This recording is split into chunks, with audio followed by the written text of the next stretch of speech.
What if you weren't the hunter, but the hunted? Imagine waking every morning knowing that death might come from the shadows, a leopard above, a crocodile below, or a saber-toothed cat stalking the tall grass. There were no walls, no weapons sharp enough to guarantee safety, no lights to push back the dark. The night was alive, filled with eyes that gleamed and teeth that waited. For early humans, this was not imagination. It was existence. So millions of years ago, our ancestors lived in a world where safety was an illusion and survival was never promised. They were small, fragile, and painfully slow compared to the predators that prowled around them. Every drink from a river carried the risk of a crocodile's ambush. Every rustle in the trees might signal a leopard's leap. Yet somehow, against a backdrop of relentless danger, they endured, not through brute strength or claws, but through something far more extraordinary: the ability to think, to cooperate, and to adapt. They watched, learned, and planned. They mastered fire to hold back the darkness and sharpened stones into tools that could bite back. Over time, fear became fuel, driving innovation, shaping community, and forging the spark of intelligence that would one day rule the planet. This is not a tale of conquest, but of defiance, of fragile beings who refused extinction and learned to outthink the monsters that hunted them. So, how exactly did the hunted become the hunters? Long before people built homes or made fire, the earth was a wild and dangerous place. Huge animals walked the land and deadly hunters ruled every corner of it. This time is called the Pleistocene epoch. It lasted from about 2.6 million to 11,700 years ago. Across the plains and forests, giant animals lived side by side. Enormous mammoths with long curved tusks moved in herds.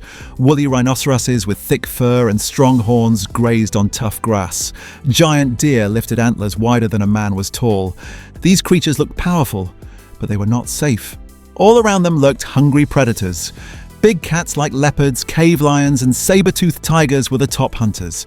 Cave lions were almost twice the size of modern lions, and saber-toothed cats had long, sharp teeth that could slice through meat easily. Hyenas and wolves, much larger than the ones we know today, hunted in groups and could bring down animals far bigger than themselves.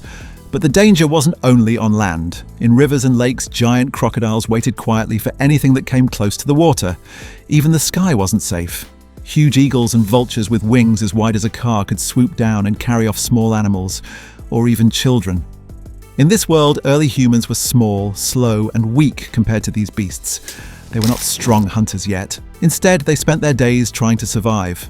They hunted small animals, scavenged leftovers from other predators, and hid whenever danger came close. Every moment was a fight to stay alive. A single mistake, getting too close to the water, sleeping in the wrong cave, or walking too far from the group, could mean death. Yet somehow they made it through. These early humans learned to watch carefully, work together, and think ahead. Little by little, they started to understand the world around them. Still, they were not the strongest or fastest, but they had something no other animal had: a clever mind. This was the world they were born into, a land ruled by giants and killers, and in that world, humans were not the masters yet. They were just trying to survive another day. For a long time, people imagined cavemen as fearless hunters with clubs, roaming freely and dominating every animal. But the fossil record tells a very different story. Early humans were not always the hunters. They were often the hunted. Cracked bones, puncture marks, and cave remains reveal a world where danger was constant. In Tanzania's Olduvai Gorge, where Homo habilis lived around 1.8 million years ago, fossils tell stories of violent deaths. OH7, a jawbone of Homo habilis, has clear bite marks made by a leopard. OH65 shows similar wounds, proving that attacks weren't rare accidents. OH35, a leg bone, also carries crocodile tooth marks, suggesting ambushes at riverbanks. OH8, a fossilized foot, bears deep gouges from a giant extinct crocodile, showing danger from both land and water. These finds show that early humans were constantly at risk, hunted by multiple predators in a precise and repeated way. In South Africa, Swartkrans Cave gives one of the most chilling examples. A juvenile skull, SK54 of Paranthropus robustus, has 2 puncture holes perfectly matching a leopard's canines, evidence that the animal dragged its prey into a tree to eat. Other fossils from the same cave also show carnivore marks.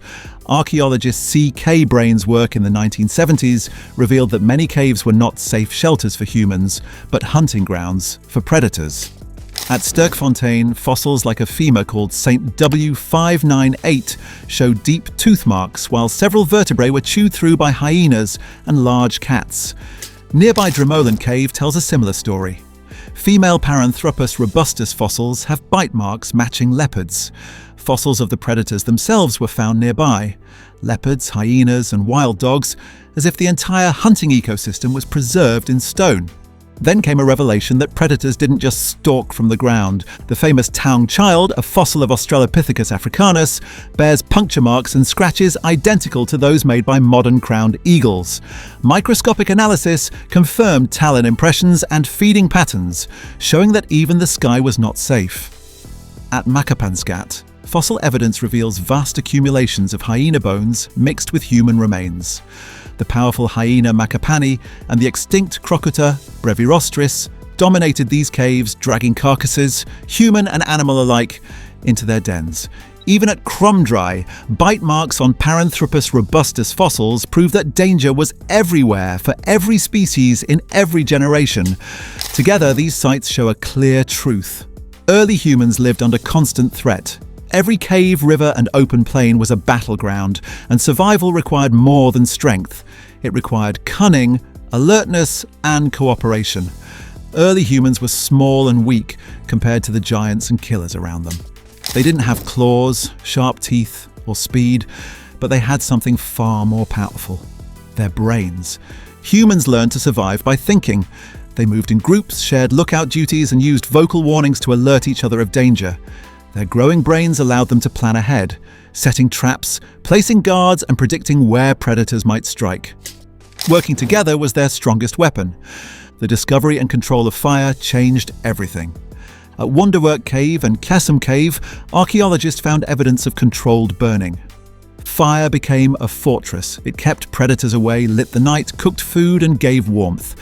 Fire even brought a sense of security and confidence, something humans had never known before. Stone tools were not just for hunting. Spears, choppers, and scrapers could fight back or defend against attacks. A planted spear could stop a charging animal, while sharp flakes could cut through thick hides or scare predators away. Each tool was made with purpose and planning, showing that early humans solved problems with their hands as well as their minds. Caves, once dangerous predator dens, became human-safe havens. Early humans learned to live in upper ledges, light fires at entrances, and even block pathways with thorny branches. Some groups kept night sentinels, humans awake and alert, while others slept. A primitive form of community defense. Living in constant danger shaped humans mentally as well. Fear of darkness, alertness to every sound or movement, and quick reactions became instincts for survival. The threat of predators also strengthened cooperation, built trust, and gave rise to early storytelling, passing on knowledge that could save lives. Even in a world ruled by giants and killers, humans fought back, not with strength alone, but with brains, fire, tools, and teamwork. And early humans did not remain prey forever. Over hundreds of thousands of years, species like Homo erectus, Neanderthals, and Homo sapiens gradually learned to fight back and even challenge the top predators of their time. Survival was no longer just about hiding or running, it became about strategy, planning, and skill. Spears grew stronger, sharper, and more effective. Stone tools became weapons as well as hunting instruments. Humans could now injure or kill dangerous animals before they even got close. These tools gave them a new edge, allowing small, weak bodies to survive in a world of giants. Fire became more than warmth or light. Humans learned to use it to drive predators away, control territories, and even trap or herd prey. Fires lit at cave entrances could keep night predators at bay, while smoke and flames could force animals to move in a controlled direction, making hunting safer and more successful. Humans learned to hunt together, using tactics that no other animal could match. They set ambushes, coordinated group drives to corner prey, and even chased animals over long distances until the prey was exhausted. Teamwork became their greatest weapon, turning small, vulnerable humans into clever hunters capable of challenging much larger and stronger creatures. Despite these advances, early humans never became completely safe. Fossil records show that even Neanderthals, skilled Ice Age hunters, sometimes fell victim to cave lions, hyenas, or other predators. These deaths remind us that humans were still part of the natural food web. Survival was always a delicate balance. Intelligence and cooperation gave them an edge, but the world remained unforgiving. The transformation from prey to predator was gradual and fragile. It did not happen overnight. Each innovation, better tools, fire management, group hunting, added a layer of safety and increased success. Humans learned to read animal behavior, understand their environment, and anticipate danger. They became the first species to use knowledge and planning as a weapon. Humans never became invincible. Even as apex predators, they remembered their hunted past, and that memory shaped how they approached the world. Fear became respect, caution became strategy, and intelligence became survival. Over millions of years, early humans proved that brains and teamwork could triumph over brute strength. Life millions of years ago shaped not just our bodies, but our minds, our instincts, and our social bonds. Constant danger forced early humans to be alert and aware.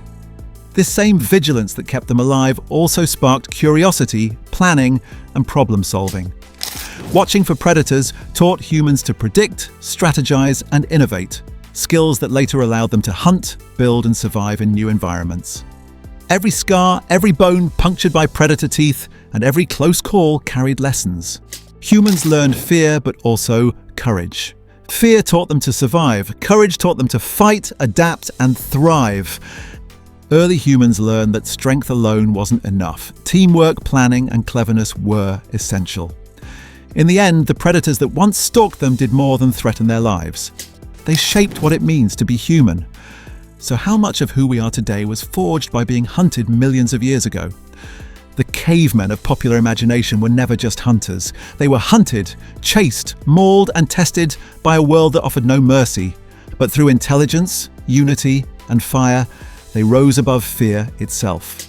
Predators once ruled Earth, but it was the hunted who learned to endure, adapt, and eventually dominate. Not through strength, but through the spark of thought that burned brighter than any fang or claw. Their story is our inheritance, the reason humanity stands where once it ran.